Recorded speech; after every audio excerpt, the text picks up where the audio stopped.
In the name of God, hello and welcome. I'm Ali Reza Maradi with the latest coming to you live from the Iranian capital, Tehran.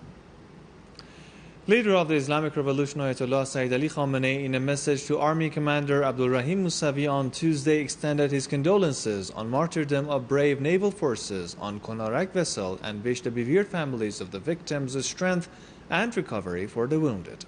The message said that the painful incident in Konarak vessel, which led to the martyrdom of a group of naval forces, is very bitter and grieving for me. The leader then offered his condolences to those bereaved families and asked God to grant them patience and healing. He also urged relevant authorities to clarify the dimensions of this incident, identify the possible culprits, and take the necessary measures to prevent recurrence of such damaging and bitter incidents. Meanwhile, Iranians held a funeral on Tuesday for 19 sailors martyred when a missile fired during an Iranian military training exercise this week mistakenly struck a naval vessel. The ceremony took place at a naval base in the southwestern port city of Chabahar in southeast of Iran. Mourning families and relatives of the martyred soldiers, along with military and government officials, attended the ceremony. The training exercises took place on Sunday in the waters near the strategic Strait of Hormuz. The missile hit the Navy vessel Konarak off the port city of Jask in the Gulf of Oman. The Konarak, a Handijan-class support ship taking part in the exercise, came close to the target and the missile struck it. Now headed by President Hassan Rouhani, the Government Economic Coordination Headquarters discussed some of the country's most important and challenging economic issues on Tuesday. As reported, the supply of basic goods, guaranteed purchase of wheat, managing imports, and financing projects were among the issues explored in the meeting. As for the guaranteed purchase of wheat, the condition was assessed as appropriate in terms of production and demand.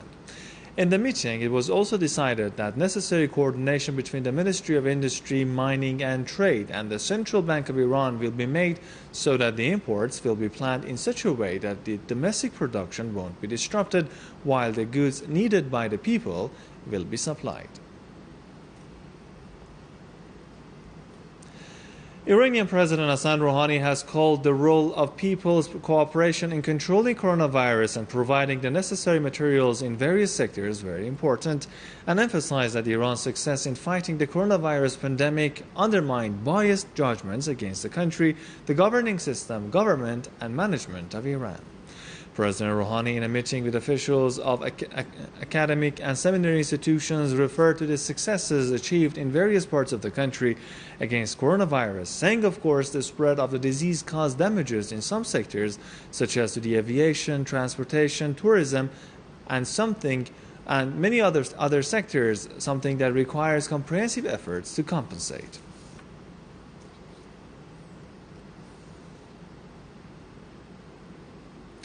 Now, the Iranian Minister of Health says the coronavirus pandemic in most parts of the country has now reached a control phase, and in many areas, people should follow protocols in religious rituals. Speaking at a news conference, Saeed Namaki urged people to fully observe health protocols. In some provinces, he said, where a certain amount of social distancing was not observed and people thought that everything was back to normal, the coronavirus is still spreading. Namaki elaborated that the biggest strategic mistake is to think that the coronavirus pandemic is over, warning that Iran may return to bad circumstances at any moment, and this is dangerous and deadly for the country. Meanwhile, the head of Iran's Health Ministry's Public Relations Office, Kianush Jahanpur, said on Tuesday that 88,357 people out of a total of 110,767 infected with the coronavirus have survived, while 6,733 people have lost their lives. Jahanpur pointed out that 1,481 new infected cases have been detected and 48 people have lost their lives in the country since Monday. Iran has taken numerous steps to stop the spread of the disease, ranging from closing schools and universities to cancelling cultural and religious gatherings. The country is also constantly disinfecting and sanitizing public places. Still on that, Iranian Education Minister Mohsen Haji Mirzai says all schools in the country will reopen as of Sunday, May 16th, after almost 3 months of closure in the wake of the coronavirus outbreak. The minister added that teachers and school staff will be available at the schools in the working hours, and the students will attend classes to ask their questions and get prepared for the final exams. Haji Mirzai noted that the schools can also run the final exams as of next week as soon as the students' problems with the lessons are addressed. The education minister underlined that all schools across the country have received the health protocols and instructions from the Ministry of Health and will be obligated to observe the health rules when the students return to classes.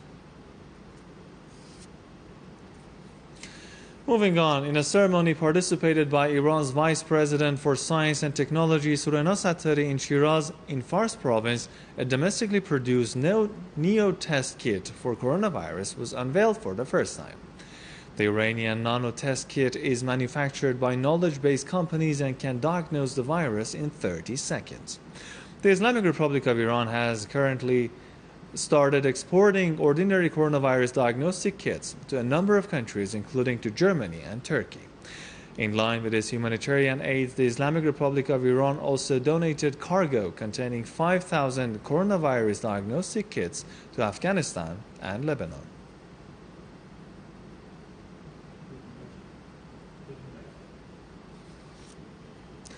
Now, Iranian Oil Minister Bijan Namdar Zanganeh says the coronavirus outbreak has not stopped oil production in Iran. Speaking at a meeting participated by senior managers of the Ministry of Oil and in the presence of First Vice President Esaq Jahangiri on Tuesday, the minister said that the oil ministry has made great efforts not to halt production in the oil industry while protecting its workers. At the same meeting, Iran's First Vice President Esaq Jahangiri referred to the role and importance of the oil industry, adding that managers and those involved in this industry on several fronts are fighting the problems and meeting the country's needs, the most important of which is to counter U.S. sanctions against production.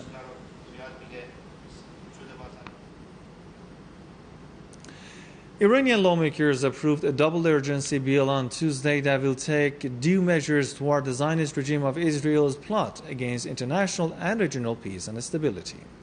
The bill, with 43 votes in favor and no votes against, includes 14 articles which have predicted measures to be taken against the Israeli regime's atrocities. After the bill was passed, Iranian Parliament Speaker Ali Larijani called on the related commission in the parliament to review the bill as soon as possible to prepare it for the next week's agenda.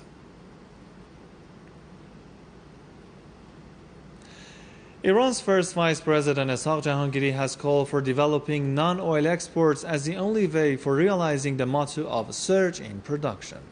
Speaking in a meeting on reviewing ways of boosting economic relations with neighboring countries and supporting non-oil exporters, Jahangiri said the Foreign Affairs Ministry should provide the necessary basis for the development of non-oil exports by expanding and strengthening economic diplomacy. In the meeting, Jahangiri emphasized the importance of non-oil export and pointed to it as the most important factor in domestic production, saying Iran has no choice but to expand export if it is looking for a surge in production. And finally, at least 14 people have been killed in an attack when 3 militants stormed a maternity hospital in the Afghan capital, Kabul, and set off an hours-long shootout with the police. The attack occurred at a maternity hospital in western Kabul on Tuesday and claimed the lives of at least 14 individuals, including 2 newborn babies and their mothers. There were no immediate claims of responsibility for the attack. Separately, on Tuesday, another terror attack killed or wounded at least 47 people in eastern Nangarhar province, a hotbed of ISIL terrorists. According to Nangarhar governor's office, the attack occurred when a terrorist detonated an explosive vest in a funeral ceremony. The explosion killed 17 people and wounded at least 30 others. No individual or group immediately took responsibility for the attack. Well, that's it for me now. Thank you very much indeed for staying with us. Good night.